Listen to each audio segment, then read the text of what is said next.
तो आप सभी सुबह सवेरे जगे हुए साथियों का बहुत बहुत स्वागत है, अभिनंदन है। आशा करता हूं कि आप बेहतरीन तरीके से पढ़ रहे होंगे।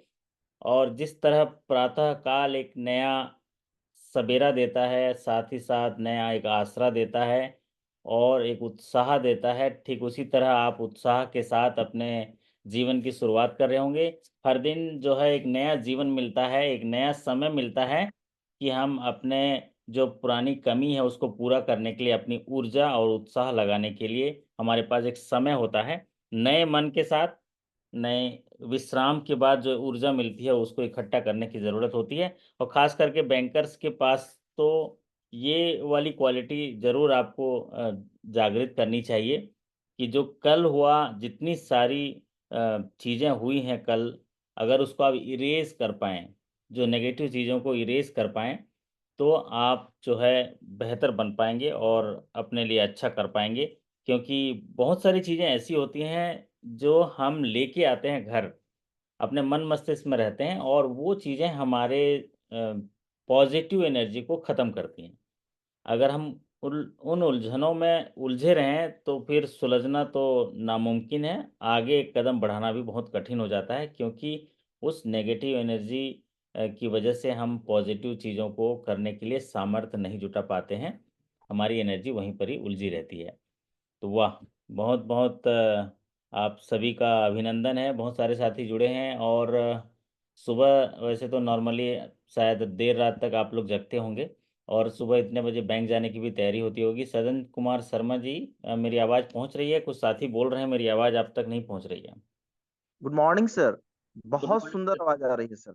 आ रही है? देखिए कुछ साथियों को मेरी आवाज़ नहीं आ रही है, हो सकता है उनके ऑडियो में कुछ दिक्कत होगा, क्योंकि यहाँ पर 2 बटन होते हैं, एक स्पीकर का बटन होता है, एक माइक का बटन होता है, तो कई बार साथी दोनों बंद कर देते हैं, है ना सदन जी?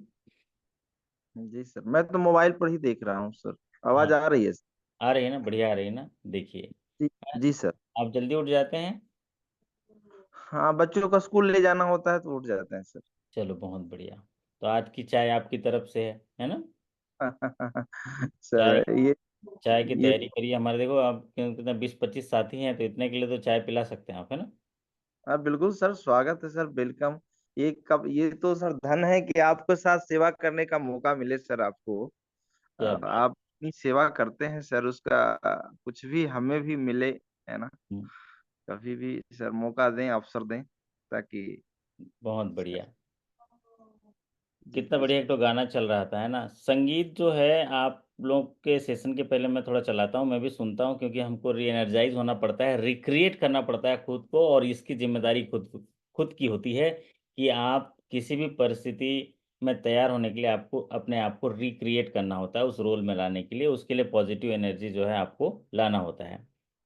शहर जी, के शोर में वीरानियाँ हैं, शहर के शोर में वीरानियाँ हैं, वहाँ तुम हो, यहाँ तन्हाइयाँ हैं, शहर के शोर में वीरानियाँ हैं, वहाँ तुम हो, यहाँ तन्हाइयाँ हैं। हाँ, सदन जी ये गाना कितना अच्छा लग रहा है ना? देखो, नॉर्मली हमारे रात को साथी पढ़ते हैं, 40-50 साथी पढ़ते हैं। अभी अभी जो है साथी सब सो रहे हैं। ज्यादा अभी ज्यादा है सर, अभी तो ज्यादा है। चलो बहुत बढ़िया, है ना? जरूर चलिए सर, ठीक जरूर है। जरूर सर। शहर के शोर में वीरानियां हैं। हाँ, शहर के शोर में वीरानियाँ हैं, वहाँ तुम हो, यहाँ तन्हाइयाँ हैं। चलो एक दूसरे को भूल जाएं, चलो एक दूसरे को भूल जाएं, जहां में और भी बर्बादियां हैं, चलो एक दूसरे को भूल जाएं। मतलब कहने का तात्पर्य, जो चीज़ तकलीफ दे उसको भूल जाइए, है ना? अ- अरे अरे वाह, क्या और बात। अच्छी चीज़ों में अपना ध्यान लगाइए। तो आज के सेशन में बहुत महत्वपूर्ण जानकारी आपको मिलेगी। आज हम चर्चा करने वाले हैं रिकॉल क्वेश्चन स्केल 1 से 2 मध्य प्रदेश ग्रामीण बैंक। सुबह सुबह रिकॉल क्वेश्चन की चर्चा करेंगे और सुबह की शुरुआत असल में एक कुंजी होती है। ये रिकॉल क्वेश्चन जो होता है ना सदन जी, सफलता की एक कुंजी होती है। नहीं, और बहुत अच्छा सर, ट्रेन मिल जाता है सर, ट्रेन हाँ। बन जाता है कि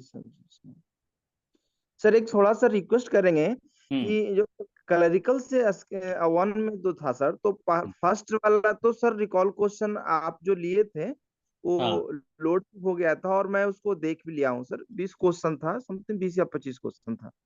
सेकंड सर बताए थे कि अगले दिन करेंगे, लेकिन वो सर अपने ग्रुप में आया नहीं सर।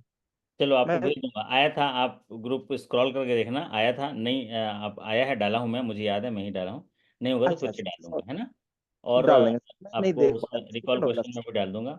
बहुत इंपॉर्टेंट है, वो सारे क्वेश्चन डिस्कस हुए हैं, लगभग 56 क्वेश्चन डिस्कस हुए हैं, 4 क्वेश्चन नहीं मिला है ना? अच्छा अच्छा तो अच्छा सर, हो इसमें सकता है तीन, ध्यान नहीं हाँ, रखा सर। 3 फायदा होते हैं रिकॉल क्वेश्चन में। एक तो फायदा होता है आपको जी टॉपिक मिल जाता है किसको पढ़ना है। दूसरा फायदा हो जाता है कि आपको एक ट्रेंड का पता चलता है कैसे क्वेश्चन पूछे जा रहे हैं।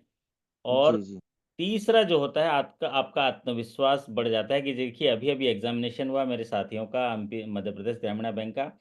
तो जी यही सवाल मेरे में आएंगे, तो फिर जो है मैं किस तरीके से कितने सवाल जानता हूँ ये भी आपको आत्मविश्वास बताता है। अगर जी आप जी इनमें से जितने 40-50 सवाल आते हैं यहाँ पर, अगर आप उनमें से 40 सवाल देख के समझ में आ जाता है आपकी मैं 38 सवाल जानता हूँ, 2 नए सवाल में जान गया, तो ये भी जी तो एक सफलता है। जी तो जी चलिए सवालों पे चर्चा करते हैं। आप स्केल 1 से स्केल 2 जो है आप देख पा रहे हैं। सुधीर जी बोल रहे हैं ऑल अवेलेबल ऑन ऐप। हाँ, सुधीर जी कुछ कह रहे हैं कि सारे जो रिकॉल क्वेश्चन है all available on application. Sudhir Kamboj ji देखिए हमारे, बढ़िया है ना? सुधीर जी एकदम एक्टिव मेंबर हैं आज, कहाँ दिख नहीं रहे हैं आज, है ना सुधीर जी? नमस्कार सर। हाँ जी, जी गुड सर, नमस्कार मॉर्निंग। सर। है, नमस्कार। देखिए ये गुड लाइव मॉर्निंग सर। भी पढ़ते हैं, गुड मॉर्निंग। और इन्होंने अभी जवाब भी दे दिया कि सारे जो सेशंस हैं वो सारे अपलोड हो गए हैं। वाह सुधीर जी, बहुत बढ़िया है, धन्यवाद आपका। Thank you Sudhir ji ji thank you sir. एकदम प्यारे लग रहे हैं, हम ही आपको देख पा रहे हैं, बाकी हमारे साथी जो है नहीं देख पा रहे हैं आपको। जी सर। जी सर। चलिए बहुत बढ़िया, आप साथ में रहिए, बस आधा घंटा लूंगा मैं आपका, 8:30 बजे।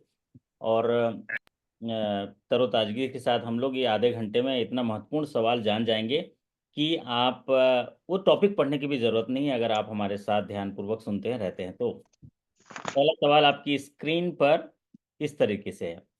Under section 194I of the Income Tax Act says the tenant must deduct 10% TDS on rent generated from any land or building premises if the aggregate of the rent paid are likely to be paid during a financial year exceed rupees how many? वाह क्या सवाल है। सवाल बोल रहा है कि income tax act का जो की धारा 194 आई के निर्देशानुसार जो भी किराएदार है उसको 10% टीडीएस काट के रेंट पे करना होगा किसी बिल्डिंग प्रेमाइसेस का। कितना रुपए का रेंट सालाना उससे ज़्यादा हो जाता है तो फिर उसमें टैक्स एप्लीकेबल है। सदन जी कुछ आइडिया है? जैसे आप किराए पर लिए हुए हैं, बैंक प्रेमाइसेस लिए हुए हैं ना? नहीं सर, मेरी अपनी बिल्डिंग है सर, बैंक की, जहाँ बैंक की पर मैं। कितनी बिल्डिंग है? जी अच्छा, सर। चलो मान लीजिए आप अपना भी अगर मकान किराए पर दिए हैं तो एक जी थ्रेशोल्ड लिमिट है। और ये बहुत ही मोस्ट पॉपुलर सीरीज का सवाल है। एक्चुअल में पहले जो है कम था, बढ़ाया गया, तब से ये सवाल लगातार पूछे जा रहा है कि अच्छा अगर कोई बिल्डिंग प्रीमाइसेस को रेंट पर देता है, लैंड बिल्डिंग प्रीमाइसेस को रेंट पर देता है और साल भर का रेंट जो है कितने रुपए से अधिक हो जाने पर उसमें टैक्स लगता है, 10% टैक्स लगेगा as per section 194I of income tax act. और इसका उत्तर हमारे साथी जो हैं जो है यहाँ पर दे रहे हैं, मंजीत जी और भी साथी दे रहे हैं, 2,40,000। ये 2,40,000 का एक थ्रेशोल्ड लिमिट है, इससे ऊपर जैसे ही जाता है 2,40,000 को टच करता है तो फाइनेंशियल ईयर में, एक साल में, तो उस पर टैक्स लगेगा, वो है 10%। अगर मशीनरी देता है, मशीनरी अगर रेंट पर देता है जैसे जनरेटर हो गया, एसी हो गया, मशीनरी के केस में भी थ्रेशोल्ड लिमिट 2,40,000 है, लेकिन जो टैक्स है वो कम हो जाता है, वो 2% हो जाता है, और लैंड बिल्डिंग में जो है वो 10% हो जाता है। बस इतना जान लीजिए। अब आता है एक बात और, कि मान लीजिए कि कोई एक बिल्डिंग है, एक बिल्डिंग को देखना है कि सारी बिल्डिंग को देखना है। तो इसमें एक एक्ट कहता है कि अगर एक व्यक्ति है, अगर वो 10 बिल्डिंग रखा है, तो 10 बिल्डिंग का अगर रेंट आ रहा है और वो 2,40,000 से ज़्यादा होता है तो टैक्स लगेगा। एक बिल्डिंग को नहीं देखा जाएगा, एग्रीगेट लिखा है इसलिए, एग्रीगेट। ठीक है सदन जी, बराबर हो गया। एक एक सवाल जान गए आप। समझ गए सर। तो इनकम टैक्स का सबसे पॉपुलर सीरीज का टीडीएस से रिलेटेड सवाल आता है। आप देखिए पिछले रिकॉल क्वेश्चन में भी टीडीएस के सवाल आए थे। ये स्केल 1 से 2 एमपीजीबी में कितने टीडीएस से सवाल आए, मतलब आपको टीडीएस की टॉपिक को पढ़ना है, अच्छे से पढ़ना है। आपका 2-3 क्वेश्चन जो है बन जाएंगे, आपका आत्मविश्वास बढ़ेगा। अगला सवाल मैं आपकी स्क्रीन पर, बहुत ही तो अच्छा मैं सवाल है, इंपॉर्टेंट सवाल है। For loan against negotiable warehouse receipt, electronic negotiable warehouse receipt, the maximum loan under priority sector lending guideline is rupees how much per borrower against pledge hypothecation of agriculture produce including warehouse receipt, which is available for maximum period of 12 months। बहुत ही important सवाल है जी। हाँ सुधीर कंबोज जी, ये जानते हैं ये ware house receipt में loan देते हैं? जी नहीं सर, हम आरआरबी में नहीं देते सर, वैसे देते हैं सर, 75 लाख तक का प्रायोरिटी सेक्टर में है मेंशन। 75 लाख तक का। लेकिन बताओ कितनी अच्छी सुविधा है ना। किसान अभी खेती किया है, किसान खेती करके फसल अपना जो काट के जो है घर लाता है, लेकिन चूंकि उस समय सारे बाजार में फसल रहता है तो उसको सही रेट नहीं मिल पाता है। तो वो क्या करता है, उस फसल को जो अपने पास है उसको रखता है, थोड़ी देर इंतजार करता है, तो वेयर हाउस में जाके रखता है। लेकिन किसान को तो पैसा तुरंत चाहिए, तो बोल वो वेयर हाउस में सामान रख दिया। वेयर हाउस से उसको रिसीट मिलता है कि आपका सामान जो है इतने क्विंटल का सामान आप हमारे वेयर हाउस में रख गया। उस रिसीट को ले जाके बैंक के पास जाता है और बोलता है मुझे लोन दे दीजिए एग्रीकल्चर के तहत। और अगर वो लोन बैंक देती है तो कितने रुपए तक के लोन हैं जो प्रियॉरिटी सेक्टर का हिस्सा बनेंगे। तो हमारे पवन कुमार जी और भी दो साथी लिखे हैं, रोहित पांडे जी और सुधीर जी। आप क्या बताए थे कितना रुपए तक होगा? तो होगा मैक्सिमम 75 लैक्स तक अगर हम लोन देंगे तो प्रियॉरिटी सेक्टर का हिस्सा होगा। पहले ये कितना था सुधीर जी? 50 लाख था सर, शायद 50 लाख था। 50 लाख था। और अभी जो है अगर नॉन निगोशिएबल इंस्ट्रूमेंट है, मतलब निगोशिएबल नहीं है, तो भी 50 लाख है। अगर निगोशिएबल है, इलेक्ट्रॉनिक रिसिट है, तो 75 लाख है। तो मैक्सिमम पूछा है इसलिए मैक्सिमम 75 लाख। अब ये एग्रीकल्चर के किस सेक्टर में आएगा, ये वाला क्लासिफिकेशन जो है इस प्रियरिटी सेक्टर के किस सेक्टर में आएगा? एग्रीकल्चर के, एग्रीकल्चर के 3 सेक्टर होते हैं सुधीर जी। एक होता है फॉर्म एग्रीकल्चर, एक होता है एग्रीकल्चर इंफ्रास्ट्रक्चर, एक होता है एग्रीकल्चर एंसिलरी सर्विसेज। इस तीनों में से किस में आएगा? हाँ मंजीत सिंह जी हैं, मंजीत सिंह जी को आवाज आ रही है हमारी? एग्रीकल्चर इंफ्रास्ट्रक्चर में आना चाहिए सर शायद। एग्रीकल्चर इंफ्रास्ट्रक्चर में आएगा। नहीं तो गोडाउन बनाने के लिए नहीं दे रहे, इसमें स्टोरेज के लिए हाँ एंसिलरी में बनाने के लिए आएगा। नहीं दे रहे ना, ये तो स्टोरेज करता एंसिलरी में आएगा किसान सर, है, तो ये ठीक है। फॉर्म फॉर्म एग्रीकल्चर में आएगा। फॉर्म जी सर। फॉर्म एग्रीकल्चर में आएगा। क्योंकि फॉर्म एग्रीकल्चर में देखिए, आप सोचो फॉर्म एग्रीकल्चर में क्या होता है, बीज बोने से लेके फसल काटने तक, पैसा में कन्वर्ट करने तक के जो भी चीज़ें एक्टिविटी होती हैं फॉर्म एग्रीकल्चर होती हैं। तो बीज बोने, मिट्टी ठीक करने से लेके सारी चीज़ें जो देते हैं वो फॉर्म एग्रीकल्चर का आता है। किसान को दिए हैं पैसा, तो अब वो किसान जो है फसल आया, फसल अभी को बेचा नहीं है, तो इसलिए फॉर्म एग्रीकल्चर में आएगा, ये एंसिलरी सर्विसेज में नहीं आएगा। ठीक है, तो ये भी आप जो है देख लीजिए। अगला सवाल आपकी स्क्रीन पर, what is the maximum amount of project cost for individual under the agri clinic and agri business centre? देख लीजिए प्रियोरिटी सेक्टर से कितना सवाल आया है ना। What is the maximum amount of project cost for an individual under the agri clinic and agri business centre? Agri clinic और agri business centre जो होते हैं वो जो भी एग्रीकल्चरर होते हैं, किसान होते हैं, उनको उन्नत किस्म के बीज या उनको मदद करने के लिए इनडायरेक्टली वो सब करने के लिए एग्री क्लिनिक जो होते हैं वो मदद करते हैं। अब इसमें बोला गया है कि प्रायोरिटी सेक्टर की गाइडलाइन में जो है आपको एग्री क्लिनिक के लिए क्या लिमिट दिया है। सदन जी कभी वो क्लास देखे हैं, मैंने भेजा था एग्री क्लिनिक वाला। जी सर, देखा है सर, पढ़ा भी है। हाँ बताइए, कुछ आइडिया याद आ रहा है अभी? हाँ हाँ, याद आ रहा है सर। ये 20 लाख है, ये इंडिविजुअल के लिए 20 लाख है सर। बहुत बढ़िया, इंडिविजुअल के 20 लाख है और उसमें हाँ एक क्लॉज है बहुत, जी, और ग्रुप के लिए ग्रुप के लिए 1 करोड़ होगा सर। बहुत बढ़िया, ये आपको अच्छा याद है ना। नहीं, पढ़ा। इंडिविजुअल के लिए 20 लाख है और ग्रुप के लिए जो है 1 करोड़ है। जी, और अगर कोई एक्सट्रीमली सक्सेसफुल प्रोजेक्ट है तो उसको 25 लाख रुपए है सर। बहुत बढ़िया। देखिए हम पूरा, हमारा सदन कुमार जी लगातार पढ़ने का फायदा याद ही हो नहीं गया। सर, ये आपका आशीर्वाद है सर, ये आपने जितना, अब हाँ मैं तो, आपका आशीर्वाद है सर। बहुत बढ़िया।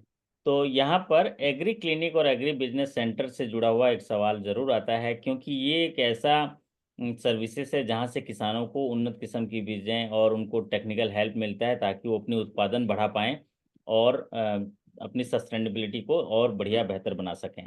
सारे बैंक में सेम होगा योगेंद्र जी, ऑल बैंक में ये मस्ट डायरेक्शन है आरबीआई का, और भारत सरकार के द्वारा आरबीआई के माध्यम से मास्टर डायरेक्शन है, ये सभी के बैंक के लिए समान होगा। जी सर। एग्री क्लिनिक और एग्री बिजनेस सेंटर में इंडिविजुअल का जो प्रोजेक्ट कास्ट है 20 लैक्स है। इसमें फायदा ये होता है, क्योंकि इसमें सब्सिडी होता है, सब्सिडी होता है, सब्सिडी होता है ताकि उस जगह में किसान काम करें। और सोचो ये agree clinic agree business centre कौन से कैटेगरी में आएगा, एग्रीकल्चर के, फॉर्म एग्रीकल्चर, एग्रीकल्चर इंफ्रास्ट्रक्चर या एग्री एंसिलरी सर्विसेज, किस में आएगा सदन जी? एग्री एंसिलरी सर्विसेज में आएगा सर। एंसिलरी सर्विसेज में आएगा। देखिए जी फॉर्म एग्रीकल्चर का फंडा समझिए, ऐसी एक्टिविटी जो फसल को पैदा करने और बेचने तक के में एक्टिवेट होता है। फसल बोने से लेके, संभालने से लेके और बेचने से लेके, ये भंडारण सारी चीजें जो फॉर्म एग्रीकल्चर में आएगा। एग्रीकल्चर इंफ्रास्ट्रक्चर उसको कहते हैं अगर खेती में इन्वॉल्व ना हो लेकिन उनके भंडारण रख रखाव के लिए अगर कोई चीज लोन मांगने आया है तो उसको इंफ्रास्ट्रक्चर बोलते हैं, जैसे वेयर हाउस है, मार्केट यार्ड है। और एंसिलरी सर्विसेज का मतलब है जिसका खेती से डायरेक्ट संबंध ना हो लेकिन वो इनडायरेक्टली ऐसी चीजों के लिए लोन मांग रहा है जिसके काम से खेती को फायदा हो या किसानों को फायदा हो, उसको एंसिलरी सर्विसेज कहते हैं। तो ये जी एंसिलरी सर। सर्विसेज में आएगा, क्योंकि ये खेती करते नहीं, ये ऐसे सेंटर हैं जो किसानों को मदद करते हैं। ये हुई बात। चलिए अगला सवाल आपकी स्क्रीन पर। वाह, सवाल पढ़िए जरा सदन जी, क्या सवाल है? हम चाय पी लेते हैं आपके साथ। RBI can issue maximum denomination of notes. बताइए आरबीआई जो है कितने जी, रुपए मैक्सिमम का नोट्स जो है वैल्यू जी, जो है इशू कर सकता है? 10,000 सर। बहुत बढ़िया। ये भी पॉपुलर से, आप सोचो ये अब स्केल 1 से 2 में आया है। स्केल 1 से 2 में आया है। और कि नॉर्मली क्लरिकल में हम बोलते हैं कि क्लरिकल में ये सवाल आएगा, तो स्केल 1 और जो क्लरिकल टू ऑफिसर वाला ना समान रूप से पढ़ना पड़ता है। जी, लग रहा है, ऐसा ही लग रहा है सर, हाँ क्वेश्चन देख तो, के लग रहा है। हाँ जी, तो अगर मान लीजिए ये सबसे पहले मैं एक छोटा सा आपको ब्रीफ बता देता हूँ कि मैक्सिमम तो यही सवाल पूछता है, आरबीआई जो है 10,000 का नोट इशू करता है। वर्तमान में मैक्सिमम कितने रुपए के करेंसी नोट्स हैं सदन जी अभी? वर्तमान 500 सर। 500, ठीक है, वर्तमान में 500 है। जी, 1938 में आरबीआई ने पहली बार जो है 10,000 रुपए का नोट छापा था, 1938 में। और अच्छा। जनवरी 1946 में इसे जो है उस को मतलब जो है विमुद्रित कर दिया गया था, मतलब उसको बंद कर दिया गया था। लेकिन 1954 में फिर से इसे शुरू किया गया और अच्छा। 1978 में फिर उसको जो है विमुद्रित कर दिया था, मतलब बंद कर दिया गया था उसको, डिमोनेटाइज कर दिया गया था। तो जो पहले गवर्नर रघुराम राजन जी ने उसमें सुझाव दिया था, तो आरबीआई ने 5,000 और 10,000 के नोटों को फिर से पेश करने का सुझाव दिया था। लेकिन ये अभी उसके बाद नहीं हुआ है। पहले 1938 में 10,000 का नोट छापा था, फिर 46 में बंद कर दिया गया था इसको। और 1954 में फिर आया था और 1978 में से बंद कर दिया गया था। ये नोट को देख रहा था मैं, एक कब का है, इसके पीछे पलट के देखना पड़ेगा, कहीं पर लिखा है क्या, ये कौन से ईयर का है, नहीं लिखा है ना। अब इसको देखना पड़ेगा, इसके इमेज में देखना पड़ेगा। चलिए, तो दो चीज़ें याद रख लीजिए। 1900 सर्कुलर या जनरल बैंकिंग दोनों से क्वेश्चन रेशियो क्या रह सकता है इसमें राजू जी। ये जो मैं सवाल अभी डिस्कस कर रहा हूँ स्किल 1 से 2, इसमें 40% जो है इंटरनल सर्कुलर से और 60% जो है वो आपका जनरल बैंकिंग से आया। वैसे अगर हायर स्केल में देखेंगे, क्लरिकल टू ऑफिसर छोड़ के हायर स्केल में, तो 50-50% का एक रहता है कि 50% इंटरनल से आएगा, 50% जो है जनरल बैंकिंग से आएगा। बट 0 to 1 में तो ऐसा है कि ज़्यादातर जनरल बैंकिंग से ही आता है। 0 to 1 में ऐसा होता है कि 70% जनरल बैंकिंग से आता है और 30% इंटरनल बैंकिंग से आता है। किसी किसी बैंक में थोड़ा सा मतलब ये हो जाता है कि 60-40 का आ जाता है, कि 40% इंटरनल बैंकिंग और 60% जो है जनरल बैंकिंग। तो क्लरिकल के लिए थोड़ा सा ये बात रहता है कि जनरल बैंकिंग ज़्यादा रहता है। तो आरबीआई जो है मैक्सिमम 10,000 का नोट इशू कर सकता है।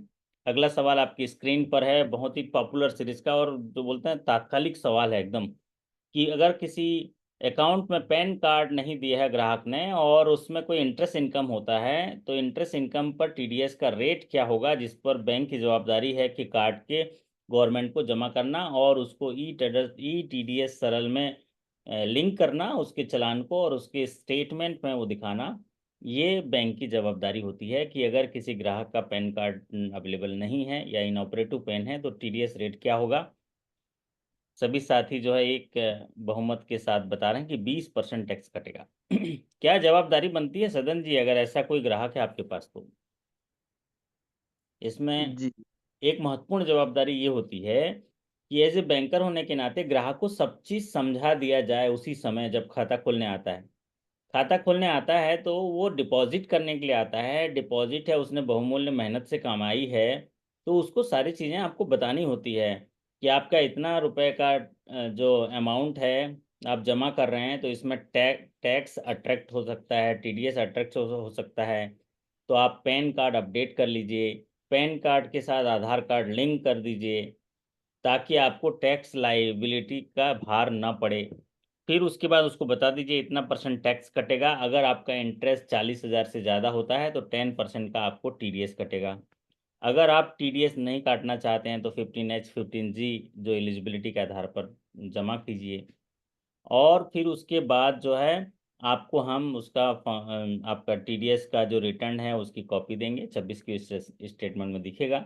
इन मीन वाइल अगर आपका टैक्स कट गया है तो आप उसको रिफंड ले सकते हैं, अगर आप आपके पास उसका कोई इन्वेस्टमेंट है या कोई डिडक्शन वगैरह आपका है तो आप क्लेम करके रिटर्न ले सकते हैं। तो लेकिन अगर पैन कार्ड अवेलेबल नहीं है तो टीडीएस रेट एप्लीकेबल होगा 20%। ये कभी अलार्मिंग जो नोटिस है, इसलिए बार बार ये सवाल पूछा जाता है। अगला सवाल आपकी स्क्रीन पर, what is the maturity period of Sukanya Samriddhi Yojana. Income tax पे भी भर सकता है क्या, इनकम टैक्स पे भी, क्या सवाल है योगेंद्र जी, थोड़ा माइक ऑन करके बोलो सवाल क्या है। What is the maturity periods आप। 15 GS सर। हाँ जी, हाँ जी, बोलिए 15 GS इनकम टैक्स पे भी, 15G और यस इनकम टैक्स पे भी भर सकता है। भाई, आप ऑलरेडी इनकम टैक्स पे ही है, वही तो भर रहेगा कि आप इनकम टैक्स मेरे खाते से मत काटिए, मैं भर रहा हूँ, मैं इसका जवाब दूंगा, तो फिर 15G दे देगा, तो आप टैक्स नहीं काटेंगे लेकिन उसकी लाइबिलिटी बनी रहेगी। वो यही डिक्लेयर करके दे रहा है ना 15G में, पढ़िएगा कि मैं बैंक को ये शपथ करता हूँ कि मैं इनकम टैक्स पेई हूँ, मैं उसका हिसाब में रख रहा हूँ और मैं डिक्लेयर कर रहा हूँ। अगर फिर उसका एक थ्रेशोल्ड लिमिट है, उसके ऊपर होता है तो 15G नहीं आप एक्सेप्ट करते हैं, है ना। जैसे आपका 5, अभी आपका जो 3 लाख रुपए से ऊपर का अगर इनकम है तो फिर आप एक्सेप्ट नहीं करोगे, है ना। आप उसको दोगे और वो रिटर्न फाइल करेगा वो, तो उसकी जवाबदारी होती है। बैंक के लिए, बैंक में अगर 15G दे दिया इसका मतलब ये नहीं है कि उसकी लाइबिलिटी नहीं है। यहाँ पर देखिए सरल सा सवाल पूछा है। ये जो सवाल है ये टॉपिक को आपको इंडिकेट करते हैं, टॉपिक क्या पढ़ना चाहिए। तो अभी तक के देखिए टैक्स वाली टॉपिक जरूर पढ़नी है, प्रायोरिटी सेक्टर की टॉपिक जरूर पढ़नी है। फिर यहाँ पर आया जो सोशल सिक्योरिटी स्कीम्स या गवर्नमेंट की small deposit schemes. Maturity value Sukanya का जो होता है 21 साल होता है। कीर्ति अहिरवाल जी बोल रहे हैं। कीर्ति जी, ये 21 साल कब से होता है? 21 साल बच्चे के 21 साल हो जाने पर कि मतलब क्या होता है ये? कीर्ति जी आए हैं आज? जी सर, नमस्ते सर। नमस्ते नमस्ते जी। सुबह सुबह उठा दिया हमने आपको? नहीं नहीं सर, तबीयत ठीक नहीं है। ओहो, चलिए अब आप आ गए हैं तो तबीयत अच्छी हो जाएगी हैं। जी ओ, सर। हाँ जी हाँ जी। तो मैच्योरिटी जो पीरियड होता है ये किस तारीख से देखा जाता है, किस समय से देखा जाता है? फ्रॉम?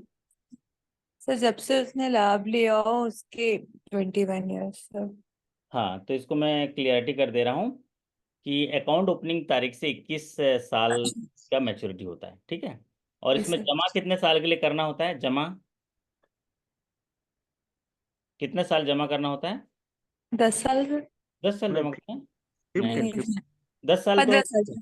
10 साल तो बेटी की एज है ना। हाँ सर, 15 साल तक, 15 साल तक। 15 साल तक, पहले 14 साल था, इसको थोड़ा बढ़ा दिया, 15 साल कर दिया। बहुत बढ़िया। सबकी दुआएं आपके साथ हैं, आप जल्दी ठीक हो जाएंगे और जी फिर सर। आपकी कीर्ति जो है फैलेगी। सफलता में तो जरूर फैलेगी और हम गवाही बनेंगे। और जरूर आप अभी हमारे साथ हैं तो सफलता आपको जरूर मिलेगी। साथ में बने रहिए। बहुत बहुत धन्यवाद। Thank what is the maturity period for Sukanya Samriddhi Yojana? 21 years है ना। 21 ईयर है, जैसे कि अभी हमारे कीर्ति जी ने बताया। व्हाट इज द री KYC frequency for the medium risk account? अब सोचिए, अब केवाईसी टॉपिक इंपॉर्टेंट है। ये टॉपिक को आपको जो है सलाह दे रहा है कि आप क्या क्या टॉपिक पढ़िए। बोलते हैं ना, कई बार व्हाट्सअप आता है हमारे पास कि क्या टॉपिक पढ़ें, क्या टॉपिक पढ़ें, लेकिन ये जो रिकॉल क्वेश्चन है आपको टॉपिक बताता है कि बंधु मेरे, सखा मेरे, ये टॉपिक पढ़िए। व्हाट इज द री KYC frequency for medium risk account? जब भी हम केवाईसी की बात करते हैं तो बैंकों को मास्टर डायरेक्शन है 35A या बैंकिंग रेगुलेशन एक्ट 1949 कि भारतीय रिजर्व बैंक के द्वारा बैंकों को स्ट्रिक्ट एडहेरेंस करने होते हैं, केवाईसी के दिशा निर्देशों का पालन करना होता है। अगर इसमें कुछ चूक हुई तो बहुत ह्यूज पेनल्टी जो है आप पेपर न्यूज़पेपर वगैरह में देखते होंगे।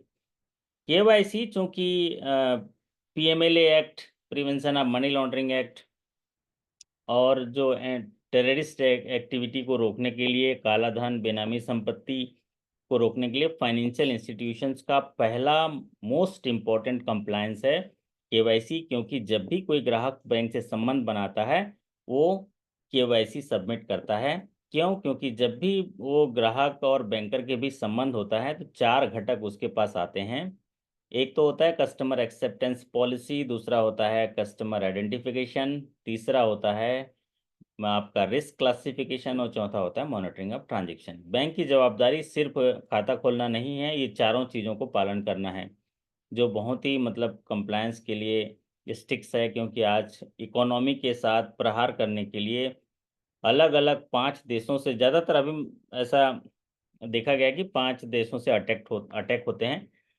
ये साइबर अटैक किया बोलते हैं ना, जिसमें कि लोगों की संपत्ति लूट ली जा रही है, अकाउंट लीज पर दे देते हैं। तो इसीलिए फाइनेंशियल इंस्टीट्यूशन की एक बड़ी जिम्मेदारी होती है कि रिस्क क्लासिफिकेशन करें। रिस्क क्लासिफिकेशन के लिए क्या होता है, किसी भी अकाउंट होल्डर को जब भी आप एसोसिएट करते हो तो उसका ड्यू डिलीजेंस करते हैं कि वो ग्राहक जो है कितना रिस्क लेके बैंक में आ रहा है। अगर उसके खाते आने से, उसकी एक्टिविटी से आधार पर इसको डिसाइड किया जाता है। अगर बिजनेस करता है, बिजनेस है, तो उसको मीडियम रिस्क में रखा जाता है। अगर साधारण है, अदर देन बिजनेस है, जो बड़ा बिजनेस नहीं करता है, तो उसको जो है उससे एसोसिएटेड नहीं है तो लो रिस्क में रखता है, सैलरीड है, सर्विस सेक्टर का है। और अगर ऐसे एक्टिविटीज़ हैं जैसे गोल्ड ज्वेलरी में, या पॉलिटिकली एक्सपोज पर्सन्स हैं, या ट्रस्ट है, या सोसाइटी अगर है, तो उसको हाई रिस्क में रखा जाता है। इनके लिए री केवाईसी लिया जाता है। री केवाईसी की फ्रीक्वेंसी होती है, जैसा कि आप सभी जानते भी होंगे, 2 साल का फ्रीक्वेंसी होता है हाई रिस्क में, 8 साल का फ्रीक्वेंसी होता है मीडियम रिस्क में, और 10 ईयर का होता है लो रिस्क में। लेकिन सबसे ज़्यादा पूछा जाने वाला सवाल यही है जो आपके स्क्रीन पर है, मीडियम रिस्क का ज़्यादा पूछता है। तो हमें केवाईसी टॉपिक पढ़ना अच्छे से। अगला है ये देखिए, लॉकर। वाह, लॉकर टॉपिक ही बता रहा है ये सारे सवाल। Bank shall have the discretion to break open any locker if not operated for how many periods। तो बैंकों के पास एक मास्टर डायरेक्शन है, या उनको जो है ये उनके पॉलिसी में कहा गया है कि वो बैंक के लॉकर तोड़ने की कार्रवाई शुरू कर सकते हैं अगर कोई लॉकर कितने दिनों तक ऑपरेट नहीं किया जाता है, ये बात कही गई है। तो ये लॉकर की को अपने अपने पॉलिसी के आधार पर पढ़ेंगे। जैसे कि हमने बड़ौदा यूपी बैंक का लॉकर पॉलिसी कर लिया, ठीक उसी तरह आप लॉकर से ज़रूर पढ़िए, लॉकर से सवाल आएगा। तो यहाँ पर लॉकर से कुछ जो बोला गया है, अगर इस तरह का सवाल आएगा जो स्क्रीन पर अभी है, तो इसमें उत्तर होगा 3 साल होगा। लेकिन अगर क्लेरिफिकेशन के साथ आएगा कि अगर कोई लॉकर ऑपरेटर जो है, लॉकर होल्डर है, वो हाई रिस्क कस्टमर है, तो 1 साल तक अगर वो हाई रिस्क कस्टमर ऑपरेट नहीं करता है तो हम उसको नोटिस देंगे और ब्रेक ओपन की कार्रवाई एज पर पॉलिसी कर सकते हैं। बैंक के पास ये डिस्क्रिप्शन होता है। भाई इसका मतलब ये नहीं कि बैंक कुछ पता ना करके सीधे तोड़ दे। डिस्क्रिप्शन इसलिए कहा गया है कि ब्रांच मैनेजर ये महसूस कर लेगा कि अब सर अब कुछ नहीं होने वाला, क्योंकि उसको बैंक को ये डायरेक्शन दिए गए हैं कि भाई 3 साल तक ऑपरेट नहीं किया, जाके सूद ले लीजिए भाई, जाके आप उसको पता कर लीजिए, एक कप चाय पी के आ जाइए या उसको पिला दीजिए, है ना। क्या नाम है, शर्मा जी उसको सदन जी, अगर 3 साल तक ऑपरेट नहीं किया तो थोड़ा घूमते हुए चले जाइए, थोड़ा सा नारियल वारियल लेके चले जाइए, एक 1 किलो एप्पल लेके चले जाइए, हैं उसका हो सकता है बीमार हो, बराबर है सदन जी, या हो जी सकता है सर। कोई तकलीफ में हो, तो जाएंगे तो उसको अच्छा लगेगा। फिर अगर गए नहीं मिला, गायब है, कुछ ऐसी बात आई, कुछ सस्पिशियस एक्टिविटी में शामिल है, कहीं हाँ। वो हो रहा है, तब आप डिस्क्रिप्शन इसलिए बोला गया। और अगर है तो बोलिए कि सर एक आध बार ऑपरेट कर दीजिए आप, या स्थल निरीक्षण लगा के आप लगा दीजिए और खाते को आगे बढ़ा दीजिए। तो बैंक जो है, हमारे सभी साथी जो हैं, पवन सिंह जी बोल रहे हैं अगर हाई रिस्क है तो 1 साल, मीडियम रिस्क है और लो रिस्क है तो 3 साल। बहुत बढ़िया। अगला सवाल, विच of the following is intangible assets. Intangible assets के बारे में सवाल पूछा गया, मतलब बैलेंस शीट से जुड़ा हुआ सवाल आ रहा है, तो आपको बैलेंस शीट अच्छे से देखना है। ये टॉपिक जी आपको सजेस्ट करता है, ये क्वेश्चन आपको सजेस्ट कर रहा है कि बैलेंस शीट का टॉपिक आपको देखना है। इनटेंजिबल एसेट्स, बैलेंस शीट के 2 हिस्से होते हैं, एक लायबिलिटी होता है, एक एसेट्स होता है। एसेट्स जो है उस फर्म के लिए जिसके लिए बैलेंस शीट बना रहे हो उसके लिए पैसा कमा के देता है। लाइबिलिटी जो है वो देयताएं होती हैं, चुकाना होता है, और एसेट जो है पाना होता है। तो जी इनटेंजिबल एसेट्स जो है एक ऐसा एसेट्स है जिसका कोई फिजिकल एग्जिस्टेंस नहीं होता, जैसे कि अंकित चौधरी जी बता रहे हैं। तो इनटेंजिबल एसेट्स जो होते हैं उसका कोई फिजिकल एग्जिस्टेंस नहीं होता। जैसे कि यहाँ पर, यहाँ दिख रहा है देखिए, फ्रेंचाइजी है, लाइसेंस है ना। एवले चाय, एवले चाय देखे हो ना, है सदन जी, एवले चाय पिए हो कभी, कीर्ति जी? आज तो सदन जी चाय पिलाएंगे, है ना, तो इसलिए एवले चाय नहीं जाएंगे पीने, क्योंकि वो फ्रेंचाइजी है, मुंबई का है फ्रेंचाइजी एवले चाय। तो ये सब इनटेंजिबल एसेट्स हैं, ब्रांड इमेज है, कॉपीराइट है, पेटेंट है, गुडविल है। गुडविल है जैसे कि कोई ये गुडविल है कि बैंक का, बड़ौदा यूपी बैंक चले जाइए आपका काम हो जाएगा, ये गुडविल है।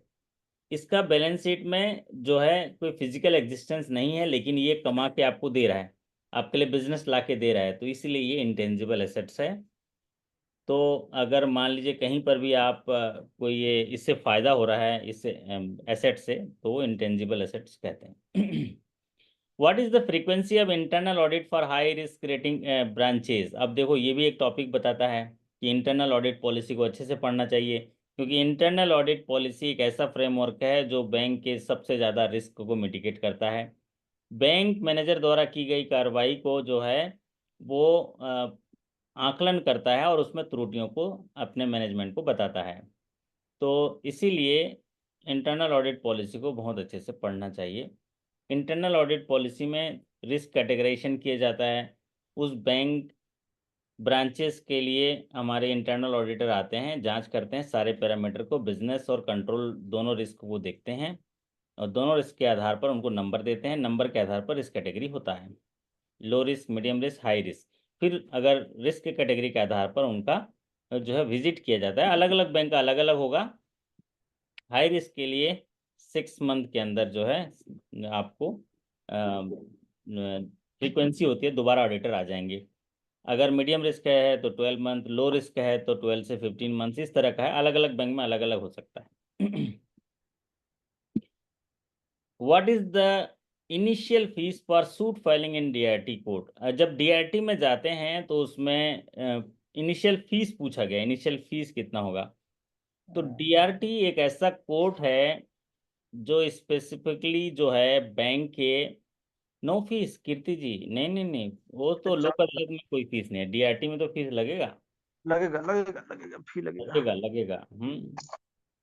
तो जो DRT है एक्चुअल में डेट रिकवरी ट्रिब्यूनल है, एक तरह का कोर्ट है जो लोन वसूली के प्रकरणों को देखता है। जब भी इसमें कोई सूट फाइल करना होता है तो सूट फाइल करने के लिए फीस देनी होती है। तो DRT के लिए मिनिमम जो आपका थ्रेशोल्ड लिमिट है वो क्लेम सूट फाइल का 20 लाख है। 20 लाख के नीचे तो आप DRT जा नहीं सकते। तो 20 लाख मतलब इनिशियल फीस होगा, तो इनिशियल फीस के लिए ये जो है पूछा गया है।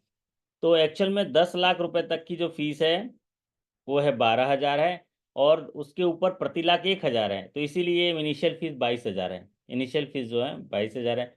पहले क्या था, DRT का जो थ्रेशोल्ड लिमिट था वो 10 लाख था, और उसकी फीस थी 12,000, और उसके ऊपर प्रति लाख 1,000 था। तभी चूंकि 20 लाख हो गया इसलिए ये 22,000 होगा। सर एक क्वेरी है। हम्म। सर जब 20 लाख से नीचे जा नहीं सकते तो 10 लाख की फीस समझ नहीं आती। नहीं नहीं, मैं ये बता रहा हूँ जी, पहले ये लिमिट 10 लाख था, तो 10 लाख के हिसाब से फीस स्ट्रक्चर था 12,000 रुपया, और उसके ऊपर जितना जाएंगे 1 लाख, प्रति 1 लाख पे 1,000 था। तो वो फीस स्ट्रक्चर को मिला दिया गया है, वो फीस स्ट्रक्चर को मिला दिया गया है। तो अब इनिशियल फीस 22,000 है, मतलब स्ट्रक्चर वही है लेकिन इनिशियल फीस 22,000 है। 10 लाख से नीचे तो आप जा ही नहीं सकते, 20 लाख मिनिमम है। ठीक, स्ट्रक्चर पुराना है इसलिए बोला मैं, फीस जो है 22,000 नहीं है। नहीं है सर। हम्म, समझ तो गए? इसको कंफर्म करिए सर। इस 20 लाख से नीचे तुम DRT नहीं जा सकते सर। हाँ, नहीं जा सकते, और बिल्कुल नहीं जा सकते। ठीक है, 20 लाख से नीचे DRT नहीं जा सकते। तो 20 लाख पे जाएंगे तो 22,000 फीस पटा दीजिए, आगे बढ़ जाइए, बात खत्म। ठीक है, मैं तो पुरानी बात बता रहा था, पहले ये 10 लाख था ना, तो उसके हिसाब से मैं कोरिलेट कर रहा हूँ आपको कि पहले कभी फीस उतना ही है, अभी कभी फीस इतना, फीस बढ़ी नहीं है लेकिन थ्रेशोल्ड लिमिट बढ़ गया। चलिए, अगला सवाल आपका, what is the target for weaker section for RRB? वाह, है ना, ये बढ़िया है ना। सदन कुमार जी, आप तो काम ही करते हैं वीकर सेक्शन के लिए, है ना। हमारे जो ग्रामीण जो शाखा में काम करते हैं हमारे साथी, आप लोग को देखे होंगे, जितने भी कस्टमर आते होंगे 90% आपके जो कस्टमर होंगे वीकर सेक्शन से रिलेटेड होंगे। आप ये कैसे कोरिलेट कर पाएंगे, वीकर सेक्शन है। श्वेता जी 18% ही कहाँ से आ गया? 18% ऐसा कोई टारगेट होता है क्या वीकर सेक्शन का? हाँ कीर्ति जी, 18% करके तो ऐसा कोई टारगेट नहीं होता। 18% एग्रीकल्चर का होता है जरूर, एग्रीकल्चर का आपको 18% ANBC का करना होता है। 12% विगर सेक्शन का होता है लेकिन डोमेस्टिक बैंक के लिए होता है, डोमेस्टिक कमर्शियल बैंक के लिए। 15% जो होगा वीकर सेक्शन के लिए वो होगा, RRB के लिए होगा। लेकिन हमें वीकर सेक्शन को जानना बहुत ज़रूरी है। आप तो ग्रामीण शाखा में काम करते हैं, आप कैसे पहचानेंगे कि ये जो व्यक्ति है वीकर सेक्शन का है? तो ये पूरी एक लंबी लिस्ट है वीकर सेक्शन का। इस सेशन के बाद मैं वो वीडियो डाल दूंगा जिसमें आप जान जाएंगे। जैसे कि कोई आर्टिशन है, विलेज कटेज इंडस्ट्री से जुड़ा हुआ है, काश्तकार है, गांव में जैसे ही घुसते हैं ना, एक लोहा बनाने वाला, वो ठीक करने वाला, बांस बर्तन बनाने वाला, ये आर्टिशंस होते हैं, क्राफ्ट्समैन होते हैं। ये वीकर सेक्शन होते हैं। क्या होते हैं वीकर सेक्शन में? 1 लाख रुपए तक की लोन लेता है तो। वुमेन बेनिफिशियरी 1 लाख रुपए तक, वीकर सेक्शन। डिजेबल पर्सन है, लोन दे रहे हैं, weaker section. ST SC beneficiary को लोन दे रहे हैं, वीकर सेक्शन। माइनॉरिटी कम्युनिटी को लोन दे रहे हैं, वीकर सेक्शन। ये सारे वीकर सेक्शन के हैं। तो वीकर सेक्शन में जो NRLM को लोन दे रहे हैं, NULM को लोन दे रहे हैं, SRLM में लोन दे रहे हैं, ये सारे जो हैं वीकर सेक्शन है। तो वीकर सेक्शन का टारगेट RRB के लिए 15% है। मतलब आपको प्रियोरिटी सेक्टर अच्छे से पढ़ना है, क्योंकि अभी तक के सेशन में यहाँ पर प्रियोरिटी सेक्टर के 5 सवाल आ चुके हैं। सॉरी 3 सवाल तो डिस्कस कर चुके हैं 12 में से, है ना। अगला है which bill payment is not available in Google Pay PhonePe. वाह वाह, सदन जी गूगल पे चलाते हो, फोन पे चलाते हो? कौन सा जो है इनमें से कौन सा बिल पेमेंट नहीं है गूगल पे ऑन पे में? अनुराग जी, कौन सा नहीं है इनमें से? Court fees, electricity bill, water bill, DTH. Court fees sir. Court fees नहीं है, बहुत बढ़िया। तो देखो अभी डिजिटल पेमेंट जो है उनका वॉल्यूम बढ़ा है। अगर पीयर टू पीयर सारे बैंकों में देखेंगे तो डिजिटली जो है 85% का एवरेज, मान लीजिए आपके बैंक में 100 ट्रांजेक्शन हो रहे हैं तो उसका 85 ट्रांजेक्शन जो है वो ऑनलाइन प्लेटफॉर्म पे हो रहे हैं, क्योंकि नंबर ऑफ इसका जो प्रचार प्रसार जो है बहुत एक्सेप्ट किया है लोगों ने। तो कोर्ट फीस जो है इसमें, उसमें bill money, electricity, water bill, DTH bill सब है, अपने आप बिल ऐड कर दो एक बार, फिर हर महीना जो अपने आप पॉपअप करता रहता है, पे करो पे करो। A 65 years age of customer can not nominate the person from the following category. एक 65 साल की उम्र का कस्टमर है, आपके बैंक में ग्राहक है, खाता धारक है, वो नॉमिनी नहीं बना सकता किसको? अपने वृद्ध माता पिता को, अपने अवयस्क पोता को, या रिश्तेदार को, या नन। मतलब एक 65 साल का कस्टमर है, इनमें से नॉमिनी नहीं बना सकता। किसको नहीं बना सकता है? सब ओल्ड एज पेरेंट्स को बोल रहे हैं कोई माइनर को बोल रहे हैं? कीर्ति जी, नॉमिनी का डेफिनेशन क्या है? नॉमिनी क्या होता है?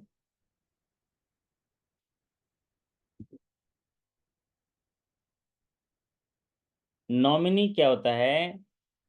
एक अथॉरिटी होता है जो ग्राहक जिंदा रहते हुए बैंक मैनेजर को दे देता है कि बैंक मैनेजर महोदय, मैं जब तक जिंदा हूँ इस पैसे का विड्रॉल मैं करूंगा, इस खाते का लेन देन मैं करूंगा। अगर किसी कारणवश मेरी मृत्यु हो जाती है तो मेरे खाते में जो एलिजिबल पैसा है फला व्यक्ति को दे देना, जिसको मैं अभी से नामित करके जा रहा हूँ पूरे होशो हवास में, उसको दे देना। आपको मैं अपनी आपकी ड्यूटी से डिस्चार्ज करता हूँ, मतलब आपको कभी भी कोई दिक्कत नहीं आएगी, आप उसको पे कर देना। पहले से ही लिख दिया जिंदा रहते, तो हम उसकी आज्ञा का पालन करेंगे, क्योंकि हम तो बने ही हैं ग्राहक की बात मानने के लिए, है ना? तो ग्राहक जो है किसी को भी नॉमिनी कर सकता है, ओल्ड एज पेरेंट्स को भी कर सकता है, माइनर को भी कर सकता है, रिलेटिव को भी कर सकता है। तो ये ट्रिकी क्वेश्चन है, इसमें कई लोगों ने गलती कर दी, ट्रिकी क्वेश्चन है।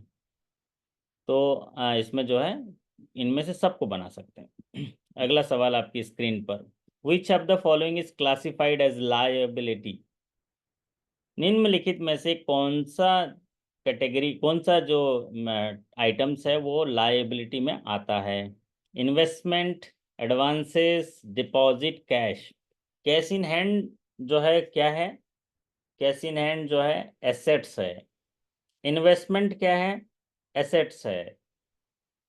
एडवांसेस क्या है? एसेट्स है। एक लायबिलिटी है जो डिपॉजिट है। डिपॉजिट क्या है? लायबिलिटी है। क्यों बताइए? मैंने अभी बताया, लायबिलिटी मतलब देता है, किसी को देना है, तो डिपॉजिट किसी और का है, हमारे पास है, उसको देना है, कल मांगने आएगा।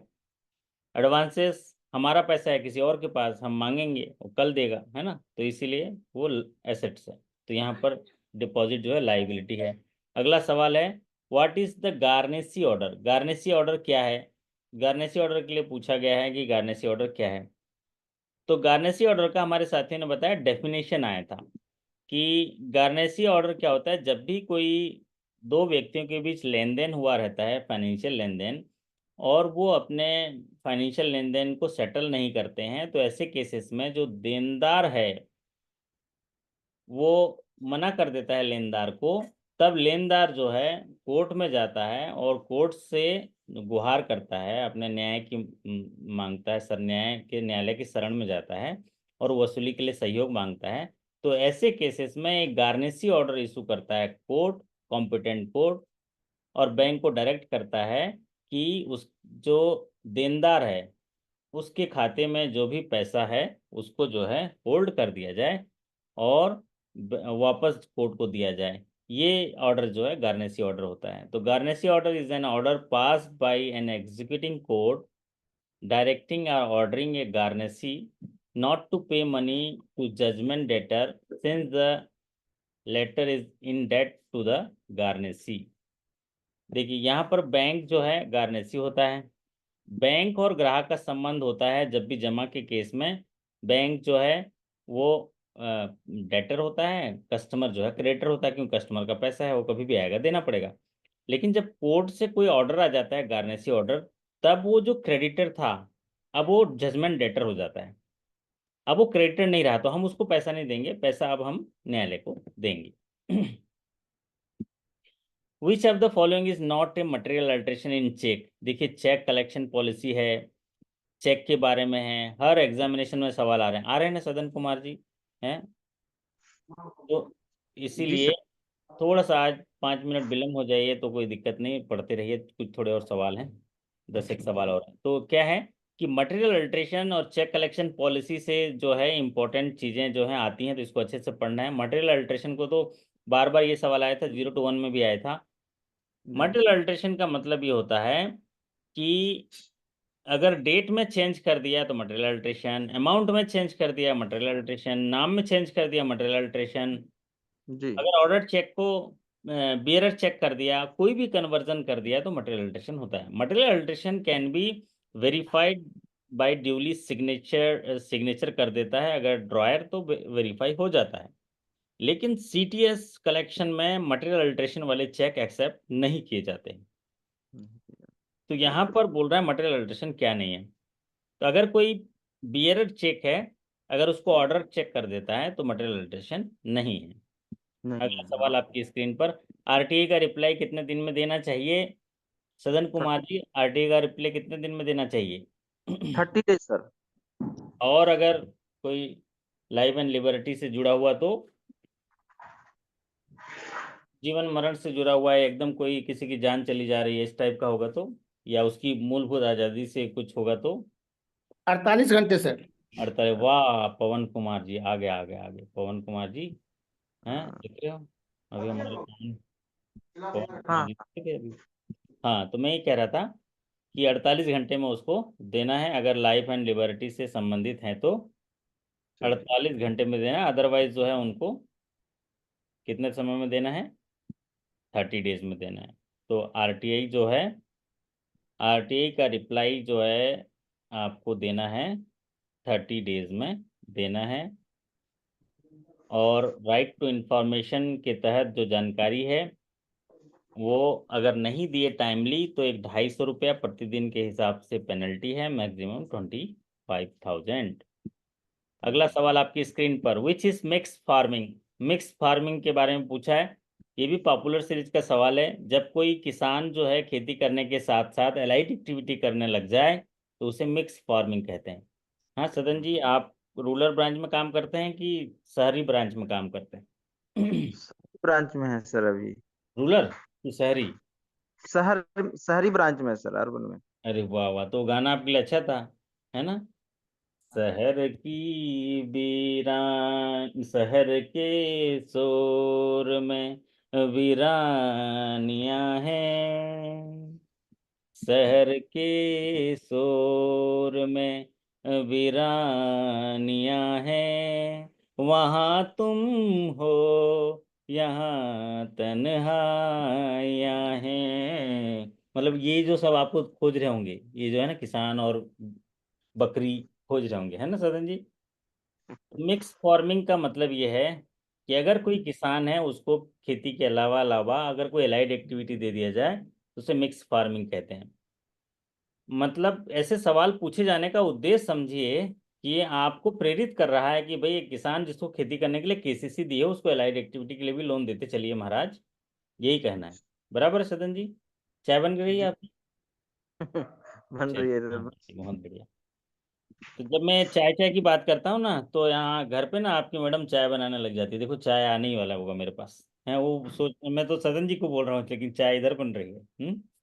What is mixed farming? तो mixed farming is a type of farming which involves both the growing of crops and the raising of livestock। मतलब allied activity के साथ करता है, मिक्स फार्मिंग कहते हैं। अगला सवाल देखते हैं, loan to primary agriculture credit society is classified in which category under priority sector lending guideline. Priority sector lending guideline में मैंने आपको बताया था कि उसके अलग अलग आइटम्स हैं। प्रायोरिटी सेक्टर में आइटम्स आते हैं agriculture, MSME, housing finance, education loan, export credit, renewable energy, social infrastructure, और आपका जो है आपका आता है आपका जो अदर प्रायोरिटी सेक्टर आते हैं। इनमें से एग्रीकल्चर के बारे में अभी काफ़ी सवाल पूछा गया। ये प्राइमरी एग्रीकल्चर क्रेडिट सोसाइटी को अगर लोन देंगे तो किस में आएगा, सदन जी बताइए। मैंने अभी आपको अच्छा डेफिनेशन बताया था कि जी अगर कोई डायरेक्ट खेती करता है उसके लिए लोन मांगने आता है या खेती से जुड़ा हुआ है लोन मांगने आता है तो फॉर्म एग्रीकल्चर। अगर वो इस चीज के लिए लोन मांगने आता है जिससे कि खेती के जुड़े हुए फसलों के भंडारण या उसको इंफ्रास्ट्रक्चर प्रदान करने लायक हो तो उसको एग्रीकल्चर इंफ्रास्ट्रक्चर। और अगर ऐसा लोन है जो डायरेक्ट खेती में साथ नहीं देते लेकिन उनको मदद करते हैं किसानों को तो उसको बोलते हैं एंसिलरी सर्विसेज। तो ये जो प्राइमरी एग्रीकल्चर क्रेडिट सोसाइटी है ये किसानों को मदद करते हैं, इसलिए ये आएगा एंसिलरी सर्विसेज में आएगा, ये एंसिलरी सर्विसेज में आएगा। One question from right up setup. Right up setup से क्वेश्चन आया था लेकिन क्वेश्चन क्लियर नहीं था। हमारे साथी हैं क्या, पुष्पेंद्र जी? नहीं कोई राजू जी आप थे क्या स्केल 1 से 2 में, या सुधीर भारती जी हैं? नहीं है, है ना? अभी हमारे साथी जो इंटरव्यू की तैयारी में लग गए होंगे ना, नहीं होंगे, रात को मिलते हैं वो। चलिए कोई नहीं। तो ये क्या क्वेश्चन था मैं उनसे पूछूंगा फिर अब बताऊंगा। राइट ऑफ सेटअप से क्वेश्चन था, who is not eligible for prime minister Vishwakarma योजना। वाह वाह वाह, ये तो बढ़िया सवाल पूछा। बताइए बताइए सदन जी। सर पीएम विश्वकर्मा में कौन एलिजिबल होता है? All types of artisan sir, all types of artisan craftsman. Group of person. हाँ तो कौन, वहां पर कुछ ऑप्शन दिया होगा, है ना? जी, जैसे एज ऑप्शन ए क्या होगा? कारपेंटर। हाँ तो वो ऑप्शन को पढ़ के आपको फिर देखना होता है कि कौन जो वहां पर नहीं मिलेगा। जैसे कि जी हमने शायद सेशन कराया था तो आपने अच्छे से देखा होगा 18 बहुत प्रकार के पढ़ा। समुदाय हैं या जी जाति के लोग हैं जिन्हें ये सुविधा मिलती है, उनको फ्री स्किल ट्रेनिंग दी जाती है और मैं रोजगार के लिए। हाँ जी जी रोजगार आपकी के बात, लिए। आपकी क्लास से बहुत अच्छी तरह से समझा है सर इसको। और हाँ आप एक बार पढ़ाए हैं सर, मुझे तो दिमाग में यह हो गया अब कभी विश्वकर्मा में कोई क्वेश्चन छूटेगा ही नहीं। बहुत बढ़िया बहुत बढ़िया। तो फिर भी मैं थोड़ा रिकेप कर देता हूँ। बहुत सारी जातियां जो हैं सरकार द्वारा चलाई गई विभिन्न योजनाओं को आर्थिक लाभ दी जाती है। जैसे कि सरकार के बजट में भी देखे होंगे 4 चीज़ों को फोकस किया गया है। 4 चीज़ों में जो फोकस किया गया उनमें से एक जो है गरीब, महिलाएं, युवा और अन्नदाता, ये 4 जातियों को जो है बजट में फोकस किया गया है। और फिर उसके बाद जो है ये पीएम विश्वकर्मा जो योजना है, पीएम विश्वकर्मा योजना में विभिन्न जो विश्वकर्मा समुदाय की जातियों को लाभ देने के लिए, उनके शिल्प कला को जागृत रखने के लिए, गुरु शिष्य परंपरा को आगे बढ़ाने के लिए देश के सभी शिल्पकार कारीगरों को फ्री स्किल ट्रेनिंग और रोजगार के लिए लोन प्रदान करने के लिए एमएसएमई डिपार्टमेंट के द्वारा ये स्कीम जारी किया गया है।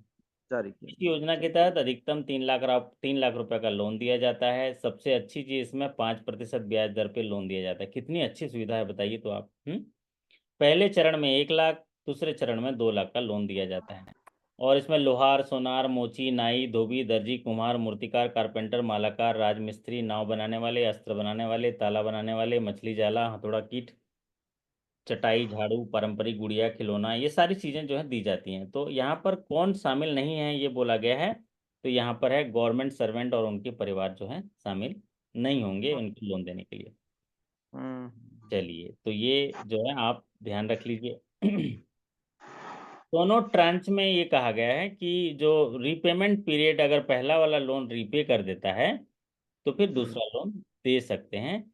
और रीपेमेंट चूंकि ये वीकर सेक्शन का लोन है इसके लिए सरकार ने बजट भी रखा है, 13,000 करोड़ का बजट आउटले भी रखा है। तो जी पहला जी लोन जब पे कर देगा तो हम दूसरा लोन देंगे।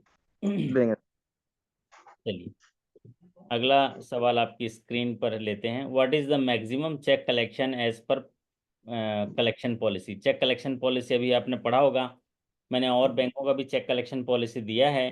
चेक कलेक्शन पॉलिसी में आप देख लीजिएगा सभी बैंकों की चेक कलेक्शन पॉलिसी एक है, क्योंकि इसमें सीटीएस है। सीटीएस चेक ट्रांजैक्शन सिस्टम, सभी बैंकों के चेक एक समान है तो इसलिए इनका टाइम ड्यूरेशन समान है। तो अगर किसी दूसरे बैंक का चेक कलेक्शन पॉलिसी पढ़ रहे हैं तो सभी बैंकों का एक जैसा होगा। तो मैक्सिमम चेक कलेक्शन टाइम दिया गया है। अगर चेक कलेक्शन के लिए देते हैं तो अगर स्टेट कैपिटल है तो 7 दिन, मेजर सिटी है तो 10 दिन, और अदर सेंटर है तो 14 डेज। तो यहाँ पर मैक्सिमम पूछा है तो 14 डेज करते हैं। एग्जामिनेशन में आप लोग देख लीजिएगा क्या पूछा है क्वेश्चन में एग्जैक्टली, अदरवाइज यही मैक्सिमम 14 डेज वाला ही सवाल पूछता है। In case of term loan if interest is not paid for how many 90 days लिख दिया आंसर उसमें, है ना। तो not paid for how many days then it will be classified as NPA. अगर टर्म लोन के केस में कितने दिनों तक अगर इंटरेस्ट पे नहीं करता है तो वो एनपीए हो जाएगा। तो आप देखे होंगे लोन के एसेट क्लासिफिकेशन, आप देखे होंगे एसेट को क्लासिफाई किया जाता है 4 कैटेगरी में, स्टैंडर्ड एसेट, सब standard asset, doubtful asset, loss asset. तो इसमें से 3 एसेट जो होते हैं नॉन परफॉर्मिंग होते हैं, एक एसेट होता है परफॉर्मिंग। कोई परफॉर्मिंग टर्म लोन है, अगर वो 90 दिनों से ज़्यादा इंटरेस्ट या ईएमआई नहीं पे करता है तो एनपीए हो जाएगा, यही सवाल का कहना है। तो एनपीए को देखना है। What is the maximum coverage of DICGC insurance for eligible depositor? क्या है सदन Kumar ji, DICGC insurance coverage होता है ना। अभी जी पिछले एग्जामिनेशन का जब हुआ था 0 to 1, उसमें भी देखा आपने डीआईसीजीसी में, उसमें पूछा था कि कौन एलिजिबल नहीं है, कौन सा डिपॉजिट, इंटरबैंक डिपॉजिट एलिजिबल नहीं है। ठीक उसी तरह जी ये पूछा कि मैक्सिमम कवरेज डीआईसीजीसी इंश्योरेंस का कितना है, ये पूछा गया है। तो डीआईसीजीसी इंश्योरेंस कवरेज जो है एलिजिबल डिपॉजिटर, आप 5 लाख पर डिपॉजिटर पर बैंक है, क्योंकि बैंकों के लिए मैंडेटरी है कि उनके डिपॉजिटर के लिए इंश्योरेंस कवरेज प्रोवाइड करना। तो जो शेड्यूल बैंक्स हैं उनको ये कहा गया है कि डीआईसीजीसी इंश्योरेंस कवरेज लेना है। इसका प्रीमियम बैंक पे करती है 12 पैसा प्रति सैकड़ा सालाना, 6 माही आधार पर इसको पे करती है। मतलब 6 पैसा पहले पे करेगी, 6 पैसा बाद में पे करेगी। और इसको जो है डीआईसीजीसी 5 लाख पर डिपॉजिटर पर बैंक कवरेज मिलता है। और फिर उसके बाद अगर कोई क्लेम आता है, कोई कंसोलिडेशन हो गया, कोई बैंक जो है डिजॉल्व हो गया, तो फिर ऐसे केसेस में अगर कोई क्लेम आता है तो उसको 60 डेज के अंदर जो है आपको पैसा मिलता है उनके क्लेमेंट को या उनके डिपॉजिटर्स को। तो ये डीआईसीजीसी, आज सोचिए जितने भी 25 क्वेश्चन देखे होंगे उसमें मेजर आपको ये टॉपिक पता चल जाता है किस में पढ़ना है किस में नहीं पढ़ना है, और चीज़ें जो है आप अच्छे हो जाते हैं। एक अच्छी संगति अगर आपके पास है तो आपकी सारी विसंगति दूर हो जाएगी। बराबर है सदन जी? क्या बात है सर, ये लोगों बहुत के सुंदर, साथ रहिए बहुत सुंदर शब्द है सर ये आपका, और बहुत। हमेशा कोशिश करिए कि आप जिसके नज़दीक रहेंगे, आप भले उसके नज़दीक हैं, लेकिन एक चमत्कार होता है, उसकी जितनी खूबियाँ होती हैं धीरे धीरे धीरे धीरे आपके अंदर आने चालू हो जाती हैं, क्योंकि आप केवल काम नहीं करते हो, आपके शरीर की सारी चीज़ें खींचती रहती हैं। हमारे अंदर चुंबक है, चुंबक है, अच्छी चीज़ भी खींचती है, बुरी चीज़ भी खींचती है। सदन जी बराबर है? सर आप सर सर आप एक बड़ा चुंबक हो महाशय, आप एकदम खतरनाक वाले चुंबक हो। मतलब आपके पास इतनी चुंबकीय शक्ति है कि आप सबको खींच लो। लेकिन अब आपको ध्यान रखना है कि भाई मैं किसके नजदीक जाऊं, खराब चीज है वो भी खिंचाएगा, अच्छा चीज है वो भी खिंचाएगा। हम्म। तो हमारे राजीव जी कह रहे संगत, संगत साई गुण आत है, संगत से गुण जात। वाह सही बात है। देखो आप चुंबक हो, आप ये जान रहे हो कि मैं बहुत बड़ा मैग्नेट हूँ, मुझे मैं सबको खींच सकता हूँ। तो आप कोशिश करो ना महोदय, अच्छे लोगों के साथ रहो, अच्छा ज्ञान के पास रहो, बस कुछ नहीं करना, उसके पास पड़े रहो। हम्म। आप बोलते हो सर मैं तो एकदम कच्चा गीला गीला मिट्टी हूं, मैं जल नहीं सकता, तो आपको क्या करना है, भट्टी के पास पड़े रहो, देखो कब जलोगे कि नहीं जलोगे सदन जी, हैं? हम्म, जी सर, जलोगे एक दिन। जी शहर जी की शोर में वीरानियां हैं, शहर के शोर में वीरानियां हैं, वहाँ तुम हो यहाँ तन्हाइयाँ हैं, वहीं पे बैठ कर अरसा गुजारूं। हाँ सदन जी सुन रहे हो ना? सुन रहे हैं सर, सुन रहे हैं आपकी बात तो सर, वहीं छोड़ने का पर मन। बैठ के मैं अरसा गुजारूं, मतलब मेरे अंदर तो चुंबक है, तो वहीं बैठो ना जहां पर अच्छी चीजें मिल रही हैं, वहीं पे बैठ कर अरसा गुजारूं, जहाँ तेरी मेरी परछाइयाँ हैं, शहर के शोर में वीरानियाँ हैं, वहाँ तुम हो, यहाँ तन्हाइयाँ हैं। वाह। तो एक अच्छे भाव के साथ, अच्छे ज्ञान के साथ और अच्छे मन से मैं आप सभी का धन्यवाद करता हूँ। आपके अच्छे कार्य निष्पादन, बेहतर स्वास्थ्य, शानदार सफलता की कामना करते हुए आपसे विदा लेता हूँ। सदन जी, सबका धन्यवाद कर दीजिए, सबको आश्वस्त कर दीजिए, सेशन समाप्त करते हैं। Thank you sir. हम लोग को सर आप आज नई नई नई जानकारी दिए, और आज तो सबसे अच्छी मुझे जानकारी ये मिली अब तक जो मेरा, कि क्लरिकल में वाले जो हमारे साथी हैं और स्केल 1 से 2 वाले जैसा कि क्वेश्चन लग रहा था, उसमें सर कोई डिफरेंशियल नहीं है मुझे लगा, हमारी जो छोटी सी जानकारी है उसमें। क्योंकि क्लरिकल मैं तो ऑफिसर, और ऑफिसर स्केल 1 से स्केल 2 में कोई अंतर नहीं है। कई बार तो नहीं ऐसा होता है कि क्लरिकल टू ऑफिसर कठिन हो जाता है, 1 से 2 इजी रहता हाँ, है ना। तो सर इसी भाव में हम ईश्वर से प्रार्थना करेंगे कि सर आपका स्वास्थ्य भी बड़ा सुंदर और बना रहे, स्वस्थ बना रहे, ताकि हम लोग को आपके ज्ञान रूपी ज्योति का प्रकाश मिलता रहे सर। सर ये बात को थोड़ा सा आप ऐसा नहीं लीजिएगा कि सदन शर्मा हमेशा हमारी तारीफ करता है। सर मैं एक दिन पढ़ रहा था रात को, तो मैं लग रहा था कि सर आज के डेट में किसी भी जिले में आ जाएं, जैसा मुझे लगता है, जो साथी तमाम अलग अलग स्टेट से हैं, शहर से हैं, जिले से हैं, तो सर मंच के बीच में आपके नतमस्तक तो होंगे ही होंगे, और कहेंगे कि ये मेरे सर हैं। और उस दिन सर आपकी जो है ना, आखिरी जो है, एक कुमार विश्वास बोलते हैं ना कि साहब आप किसी को पढ़ा के तैयार करते हैं ना, तो पढ़ाने के तरकीबन में जो आपने सर्विस चार्ज लेते हो वो तो कुछ नहीं दिखता है। जब आप किसी मंच पर खड़े होते हैं और पैर छूता है और कहता है कि सर ने मुझे पढ़ाया है, तो उस दिन लगता है कि हाँ मैंने कुछ लिया है। तो सर हम लोग तो खैर कहीं ना कहीं एक कार से जुड़े हैं, लेकिन आपकी जो कार्य है सर अद्भुत है, और इसकी सर कुछ भी कहें तो कम है सर। मुझे शब्द नहीं आ रहा है जो मैं सर बोलूं आपके लिए। बहुत बढ़िया, बहुत बढ़िया। देखिए, ये आप समझने की बात है। मैंने एक ही बात आपको एक लाइन में कह दी। आप चुंबक हो, आप ध्यान रखो आप किसके पास जाओगे, क्योंकि वो उसकी सारी चीजें खींच लोगे। चमक की चाह है तो आग में तपना जरूरी है। चमक अरे की वाह। चाह है तो आग में तपना जरूरी है। और ये पहली पहली मुलाकात है तो अदब रखना भी जरूरी है। आगे क्या होगा अंजाम, ये मत सोचिए। सफल आप होंगे, लेकिन जरा ध्यान रखिए कि आपकी मंजिल भी थोड़ी चांद तक है। तो उस चांद तक जाने के लिए सफर जारी रखना भी जरूरी है, सफर जारी रखना भी जरूरी है। चमक की चाह है तो आग में तपना भी जरूरी है। और अगला सेशन होगा तो उसमें मिलना भी जरूरी है। आपसे विदा लेते हैं। और अभी क्योंकि आप बैंक जाएंगे, तो एक दूसरे को भूल जाएं। चलो एक दूसरे को भूल जाएं, चलो एक दूसरे को भूल जाएं, जहां में और भी बर्बादियां हैं, शहर के शोर में वीरानियां हैं, वहाँ तुम हो, यहाँ तन्हाइयां हैं। ऐसे कस्टमर गा रहा होगा कि आप अभी सेशन ले रहे हो, जल्दी आ जाओ बैंक में, है ना।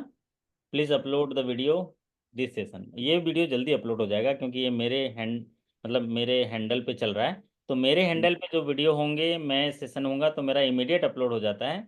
बाकी जी दूसरे टीचर्स होते हैं, उनका समय लगता है, T+1 डे में आता है मेरे पास वीडियो, है ना, क्योंकि वो जी सर। सर्वर पे जाता है। चलिए, तो आपसे विदा लेते हैं। आप स्वस्थ रहना, प्रसन्न रहना आपकी एक व्यक्तिगत जिम्मेदारी है। इसका आपको ध्यान रखना होगा। बाकी मैं सिखाते रहूँगा। मुस्कुराते रहिए, सीखते रहिए, खुशी के गीत गाते रहिए। बहुत बहुत धन्यवाद, नमस्कार। शाम को मिलते हैं, रात को। Okay sir, okay sir, okay bye. Sir.